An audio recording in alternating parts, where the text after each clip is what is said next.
Welcome in to the Fun Astrology Podcast. Let's get our Tuesday, June 29th underway together. Thanks for stopping by here as we count down June, and we are going to roll into July on Thursday.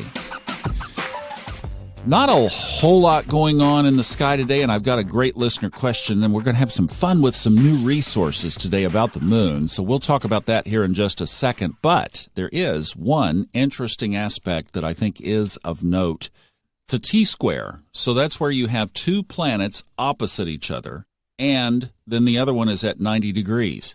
And by the way, since we've got a little bit of time to remind ourselves of this, I was talking to somebody the other day about just the miracle of astrology.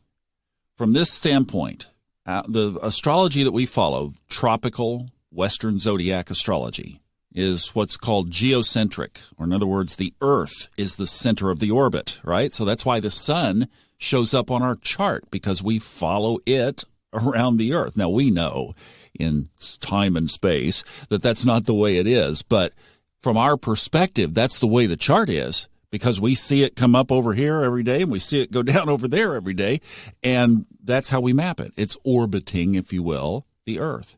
Do you know that all of the planets, the moon and the sun, so the 10 bodies that we have, the 10 primary bodies that we have on our astrological chart, all align on the same line going around the Earth? It's called the Ecliptic Line. You can search it up on Google, and that would be the best thing.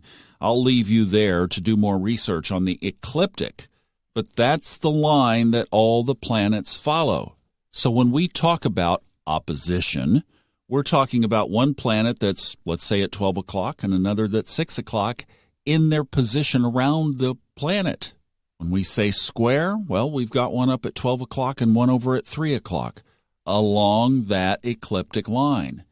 So if you looked at a chart of today, you would see just a ton of aspects in here. I mean, we could spend 20 minutes just picking the aspects apart today, because a lot of the planets, how they're laid out now. And remember, we talked about this back in April and May when everything was all clumped up, and I said that things were going to spread out in the summer. Well, they're starting to spread out, and that's why we're getting more of these geometric shapes around the chart. So it all is geometry. And this was one of the coolest things when I started to change my life, which is the changes that are documented over in the Subconscious Mind Mastery podcast. I heard a quote from Bob Proctor that just resonated with me from my fundamental religious background, that he said that Wernher von Braun, who was one of the early architects of our Apollo space program, the moonshot in 1960s, which I remember clearly, said that because of physics, they were able to, in essence, fly a rocket to the moon, land it there, bring it back, drop it in the ocean next to a ship in the fraction of a second. Physical laws of the universe. Physics. And that's what the space program was built on, physics. And it just made sense to me as I was searching for new ways of doing things and new ways of seeing the world spiritually, that it didn't make sense to me that the spiritual world was a random world. In other words, lobbing prayers up into the heavens and hope they get answered. I just thought, you know what? God would not create a physical world that was so precise that Wernher von Braun can figure it out and lock onto it mathematically and drop a capsule of a rocket that had been up in space flying to the moon, drop it right next to an aircraft carrier in the Pacific Ocean, that's that precise. Well, the universe answered, and I learned about astrology, because the physics of Wernher von Braun's space program is represented spiritually through geometry. So physics in the physical world, geometry runs the spiritual world. Well, that's an aside, but that's just a really cool deal. Now, what we have here in this T-square is Uranus at the top of it. So Uranus is our focal planet. So we're talking about jack-in-the-box surprises. And remember that Uranus is in Taurus. So we've always got our eye on the financial scene this year, which, of course, in the U.S. markets has just been up and up and up. But we are in this T-square now with Saturn on one side and Mars on the other. That's this aspect that we mentioned yesterday that's coming up on Thursday will be exact, but Saturn and Mars are getting ready to be opposite each other, and now we've got a T-square with both of those up to Uranus. Just says, watch out. Do you kind of get that feeling that something's brewing? Yeah, well, that kind of parlays today's listener's question, too. Hi, Thomas. Love the podcast. Listen to it every morning. I just found out that we're going to have a double full moon in Aquarius this year. What type of energy can we expect from that? Well, great question, and I did something kind of fun. I went back and looked at all the new moons and all of the full moons this year. He's exactly right. Aquarius, July 23rd, 1 degree Aquarius, and August 22nd, 29 degrees Aquarius. So yes, we clip 2 Aquarian full moons this year. Now, here was this kind of fun. I did this. Here are how the new moons rolled since January. Here are the 12 new moon signs since January. The new moon began 2021 in Capricorn. Go figure.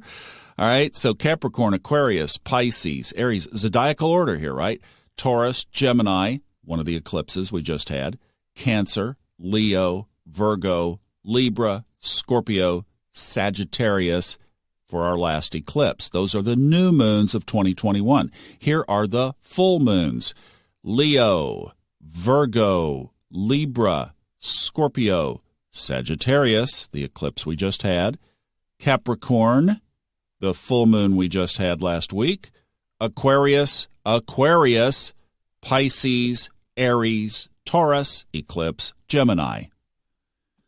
Aquarius full moon. So I did a search. There was a news story that popped up on my feed yesterday, and I thought, this is it. This is the answer.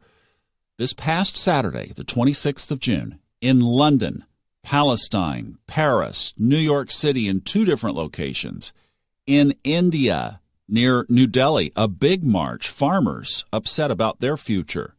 In Gatwick, people protesting the sanctity and the purity of their groundwater.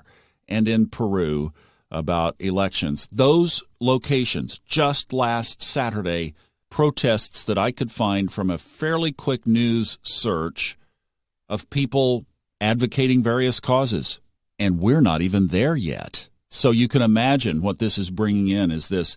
There's going to be the conflict. It's the same conflict we've talked about as, look at, Aquarius is going to be the theme builder of the next generation. We are going to have an Aquarian stamp on this planet between now and 2045. Why? Because right now Saturn is moving through. Jupiter is coming back in retrograde and will be there until the end of December. Pluto moves in for good in 2024, but it dances in there in 2023. And Pluto takes 20 years to go through a sign. So we're going to be with Aquarius for a while. And we've talked about the 2 dynamics of Aquarius. One is tension, like this, protesting for one's rights, and the other is, the flip side, authoritarianism. The very things being protested against. So I do think we are going to see a tension between more restriction or an attempt for more restriction and people fighting for their rights and for their freedom. Actually, okay, I'm going to do something. I'm just feeling into this right at the moment as I'm recording this. I have a couple of books that I want to give you, but let's roll that into tomorrow. Would you come back and visit with me tomorrow? I have a lunar journal that I want to recommend to you, and I have an astrological almanac that's really cool and is a great resource too. So I'll mention those tomorrow. What I'm going to do is a part B today, for those of you who want to listen in. When I was growing up, Walter Cronkite was the anchor of the CBS Evening News, and he was the news. I mean, you had to get up to go change the channel to one of the 3. Well, there were 4, PBS. You had to change it yourself. You had to get up and walk across the room. Forget about a remote control. Well, Walter just stayed there because everybody left it on Walter. He retired and was given a Lifetime Achievement Award by an organization, and Walter told what his true perspective of life and his submission of a globalist, world-dominated rule of law, basically. And in this speech, it's the only one available, Walter Cronkite paints that picture. So I'm going to play the audio from that in an extended version of this, just kind of a part 2. We will play the audio of Walter Cronkite's acceptance speech at the World Federalist Association. This is on YouTube. I mean, it's all over. I mean, you can find it. But I just think if you want to know what the tension of an Aquarian-dominated world will be, well, let's go back a prior generation and let the anchorman of the day give us the perspective as he saw it at the time.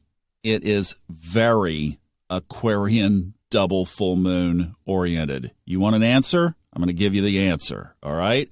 But that'll be a special. Only listen to it if you want to. And we will see you back here tomorrow. So, kind of a different little way to wrap it up today, but I just was feeling into this. It's like, okay, you want Aquarian? I'm going to give you Aquarian from Walter Cronkite coming up.